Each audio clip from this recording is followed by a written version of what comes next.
The wind carried the scent of coming rain as Felicity Wainwright stood at the edge of what was now her land.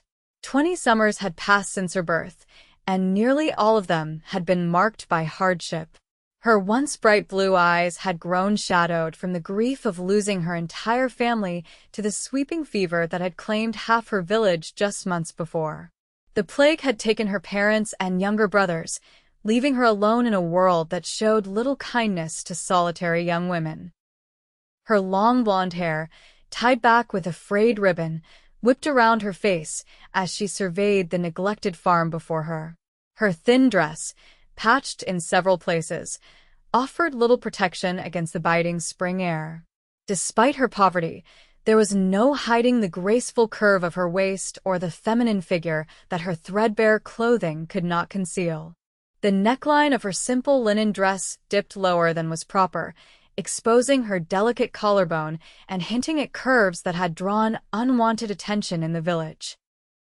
At her side stood her only companion, a large gray wolfhound named Brutus who had belonged to her father. The dog whined softly, sensing her uncertainty. "It is not much, Brutus," she whispered, clutching the wrinkled parchment that had arrived 3 days prior. "But it is ours." The letter had come from a court scribe, explaining that a distant uncle, a man she had never met, had died without children and left his property to his only surviving relative, Felicity. The messenger who delivered it had laughed unkindly, telling her not to expect much from old Barnabas Wainwright, who had been considered mad by most who knew him. Now, seeing the property, Felicity understood the laughter. The small stone cottage stood half-collapsed, its thatched roof rotted through in places. The fields surrounding it had gone fallow, overrun with weeds and saplings that had taken root in the untended soil. A murky pond sat at the edge of the property, choked with reeds and duckweed. It seemed worthless, a cruel joke rather than an inheritance. Yet it was all she had. The village elders had already made it clear that without family to vouch for her, her presence was barely tolerated. Several of the wealthier merchants' sons had made offers of marriage, but their hungry eyes told her what kind of life awaited in such unions. This forgotten plot of land, however humble, offered something precious: freedom. Felicity squared her shoulders and walked toward the cottage, Brutus trotting faithfully at her side. The door hung askew on rusted hinges, creaking as she pushed it open. Inside, dust covered everything: a table, a single chair, a bed frame with no mattress, and shelves lined with jars of unidentifiable contents. "We shall manage," she told Brutus, though her voice lacked conviction. That first night, she slept on a thin blanket spread across the packed dirt floor, Brutus curled protectively around her.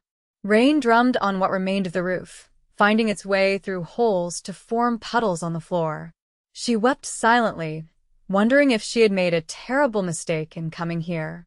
Morning brought weak sunshine and renewed determination. Felicity tied back her hair more securely and set to work, clearing debris from the cottage. Among the rubble, she found an old chest containing some of her uncle's belongings: worn clothing, a hunting knife, and, strangely, a collection of meticulously drawn maps of the property with curious markings she could not decipher. Outside, Brutus had taken to digging furiously at a spot near the cottage wall, ignoring her calls to stop. "Brutus, leave it be. We have real work to do," she scolded, but the dog continued his frantic pawing at the earth. Setting aside her curiosity about the dog's behavior, Felicity turned her attention to the immediate needs of shelter and food. The nearby forest provided berries and mushrooms she recognized as safe to eat. A stream that cut through one corner of the property offered clean water. As days passed, she established a routine. Mornings were spent attempting to clear one of the smaller fields for planting.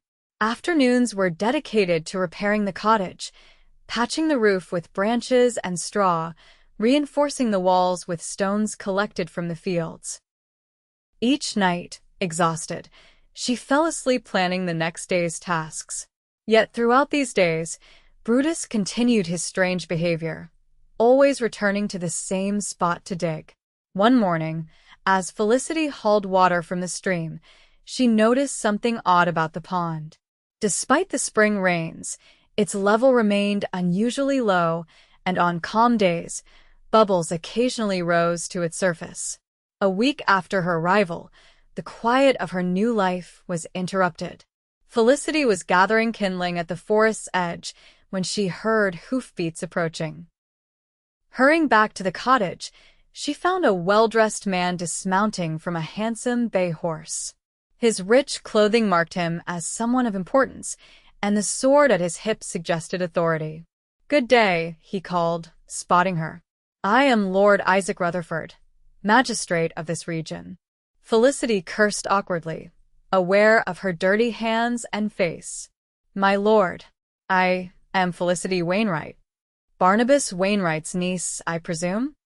His dark eyes assessed her, lingering on the curve of her neck and lower. "Word reached me that someone had claimed this property." "Yes, my lord. It was left to me in my uncle's will." Lord Rutherford nodded, though something in his expression suggested displeasure. "Your uncle was an unusual man. He kept to himself these last 20 years. "I never knew him," Felicity admitted. "No? A pity. He came here after serving in the King's Wars." Lord Rutherford surveyed the property with narrowed eyes. "I had offered to purchase this land several times. He always refused." "Purchase it? But it seems of little value."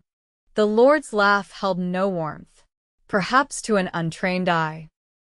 "The woods here have excellent hunting, and the stream is known for its fish." Brutus emerged from behind the cottage, hackles raised as he growled at the visitor. "Control your beast," Lord Rutherford snapped. Felicity called Brutus to her side, placing a calming hand on his head. "He is protective, my lord." "Indeed." The lord's manner shifted, becoming more pleasant, though his smile did not reach his eyes. "I would renew my offer to purchase this property. You must find it difficult to manage alone, and I could provide a fair sum, enough for you to establish yourself comfortably in the village." Something in his too eager tone made Felicity hesitate. "It is kind of you, but I have only just arrived. I should like to try making a life here first." Displeasure flashed across Lord Rutherford's face before he mastered it. "As you wish. Though I doubt you will find success where your uncle failed. The soil here is poor for farming." After the lord departed, promising to return to check on her welfare, Felicity felt a chill that had nothing to do with the spring air. Why would a lord be so interested in this seemingly worthless plot of land? That night, unable to sleep, she retrieved the maps her uncle had drawn. By candlelight, she studied the strange markings, noticing now that many centered around the pond and a spot near the cottage, the very place Brutus had been digging. The next morning, curiosity overcoming practicality, she joined Brutus at his digging spot.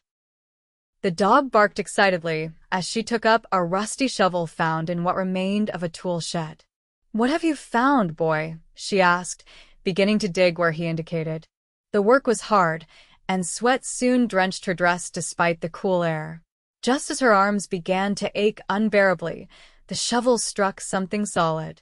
Heart racing, Felicity cleared away more dirt, revealing a flat stone that seemed deliberately placed. It took all her strength to lift the stone, revealing a small space beneath. Inside lay an oilskin packet and a metal box, both carefully wrapped to protect them from the elements. With trembling hands, she withdrew them from their hiding place. The packet contained more maps and a journal written in her uncle's hand.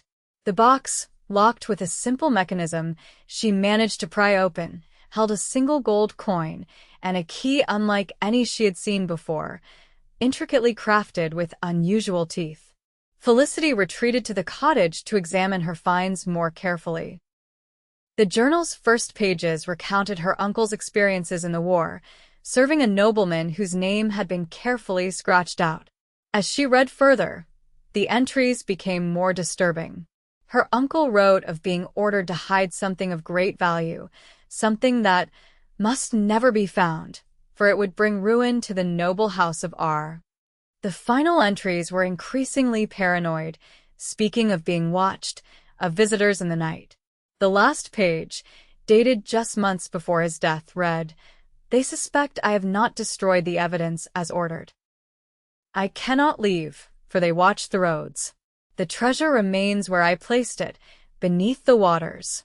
Should any of my blood come after me, remember, the pond is not what it seems."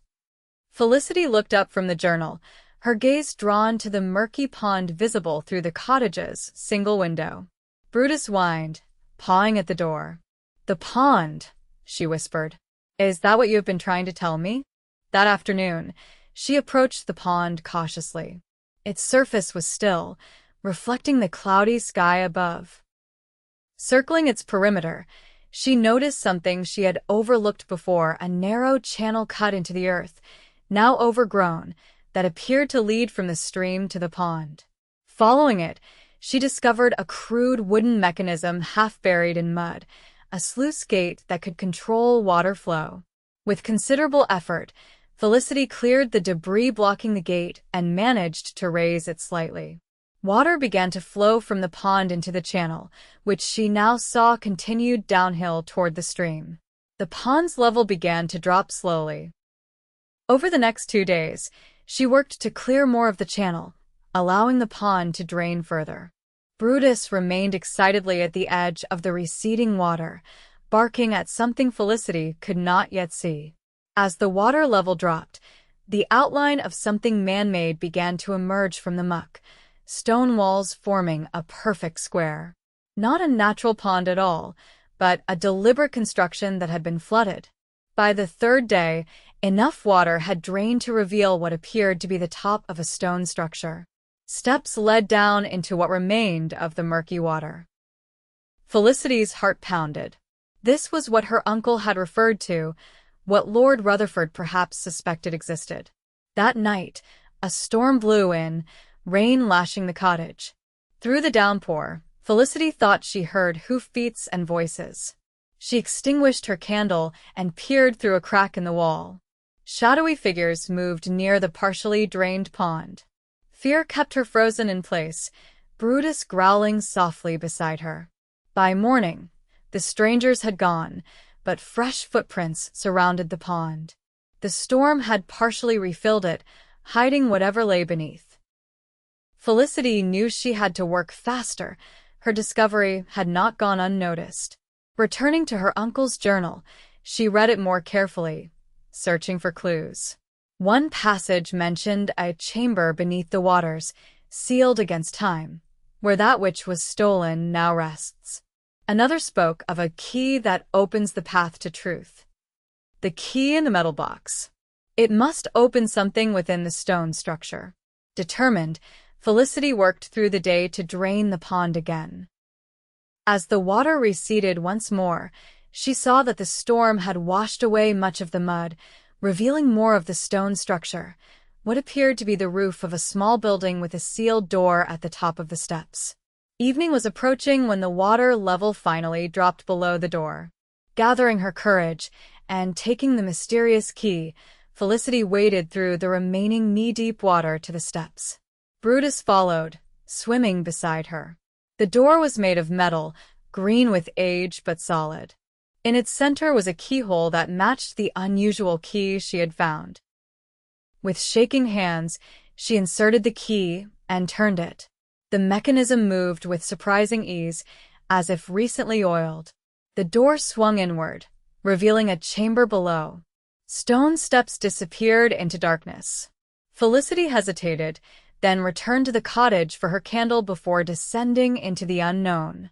The chamber was small but meticulously constructed, with a vaulted ceiling and dry floor despite having been beneath a pond for years. At its center stood a stone table, and upon it rested a large chest. Beside the chest lay a skeleton, clothed in rotted finery, a dagger protruding from its ribcage. Felicity gasped, nearly dropping her candle. This was no simple hidden treasure. This was a tomb, and perhaps a murder scene. The chest beside the remains was bound with iron bands and secured with another lock. After her initial shock subsided, Felicity approached cautiously. The skeleton wore a signet ring that had survived the years, a ring bearing a crest she had seen before. It matched the seal on Lord Rutherford's documents. The chest's lock yielded to the same key that had opened the door.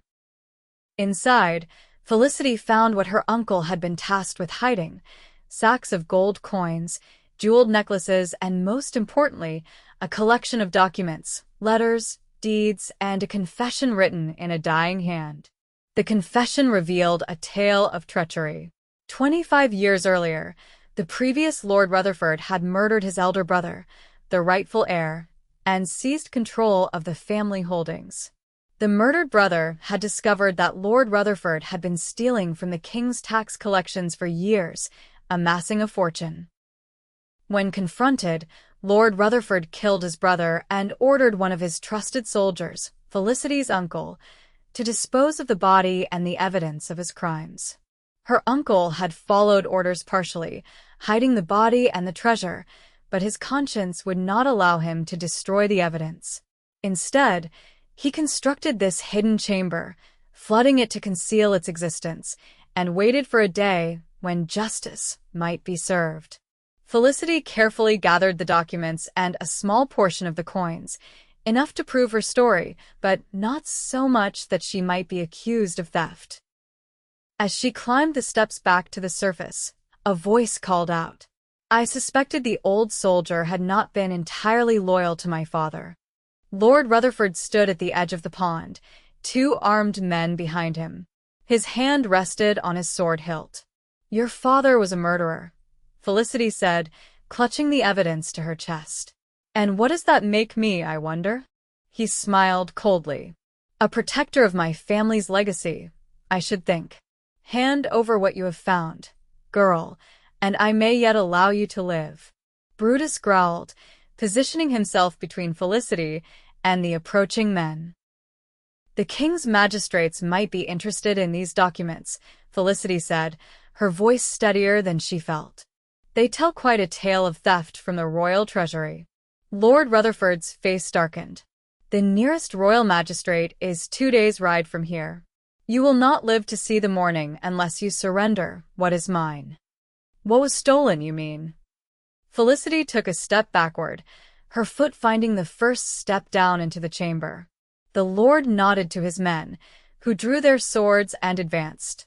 In that moment, fate intervened.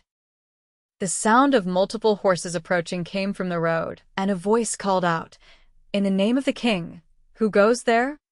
A company of soldiers in royal livery appeared at the property's edge. At their head rode a stern-looking older man with the insignia of a royal inspector. Lord Rutherford's expression shifted from menace to careful neutrality. "Inspector Fletcher, an unexpected pleasure." "Lord Rutherford." The inspector's tone suggested it was no pleasure at all. "We come on the king's business, investigating reports of irregularities in tax collection in this region." Felicity stepped forward, still holding the documents. "Inspector, I believe I have evidence that may assist in your investigation." What followed was a flurry of activity. The inspector, after reviewing the confession and ledgers, placed Lord Rutherford under arrest. The hidden chamber and its contents were catalogued by royal scribes. Felicity's uncle, far from being condemned as an accomplice, was posthumously recognized for preserving the evidence of crime, even if his methods had been unorthodox. As for Felicity, the king's justice was both swift and generous. For her role in uncovering the truth, she was granted formal ownership of the property and a portion of the recovered treasure as reward. The royal treasury reclaimed the stolen taxes, and the true heirs of the Rutherford family, distant cousins uninvolved in the crimes, were restored to their rightful position. By autumn, the transformation of the property was remarkable. With hired help, Felicity had restored the cottage to a sound condition, adding a second room and proper furnishings. The fields were cleared and planted with winter wheat. The mysterious pond, once drained completely, was converted to a proper garden. On a crisp October evening, Felicity sat by her hearth, Brutus dozing at her feet. She was no longer the desperate young woman in threadbare clothing who had arrived in spring. Though still modestly dressed, her new wool gown provided proper warmth and dignity. Her blonde hair, tied with a ribbon of good quality, shone in the firelight. A knock at the door roused Brutus, but his tail wagged as Felicity opened it to reveal Inspector Fletcher. "Miss Wainwright," he greeted her with a bow. "I bring news from the capital." Over a simple but satisfying meal, he informed her that Lord Rutherford had been tried and found guilty of his crimes. More importantly, the king had taken personal interest in her story. "His Majesty was impressed by your courage," the inspector explained. "He has decreed that the lands surrounding your property, once part of the Rutherford holdings, should be granted to you as well. You are now a landholder of significant means." Felicity sat in stunned silence. "Additionally," Fletcher continued, "the king suggests that someone of your new station might consider a marriage alliance with a family of good standing. His Majesty mentioned that his cousin has a son who seeks a bride with both fortune and character." At this, Felicity found her voice. "Please convey my deepest gratitude to His Majesty for his generosity regarding the land. As for marriage," she smiled, scratching Brutus behind the ears, "I have only just found my independence. I should like to enjoy it a while longer." Inspector Fletcher chuckled. "I shall convey your words diplomatically, my lady." After he departed, Felicity stood in the doorway of her cottage, looking out over what was now her considerable estate. From worthless inheritance to valuable holding, from desperate orphan to respected landholder, all because she had the courage to dig beneath the surface of things. As stars appeared in the darkening sky, Felicity made a silent promise to her uncle's memory. This land would thrive under her care, and the truth he had preserved would never be forgotten. What had begun in treachery and murder had, through patience and courage, blossomed into justice and new beginnings. Brutus pressed against her leg, and she knelt to embrace the faithful companion who had helped her uncover secrets long buried. Together they had transformed an abandoned farm and discovered treasures beneath the soil, both the gold that now secured her future and the richer treasures of truth, justice, and a place to call home.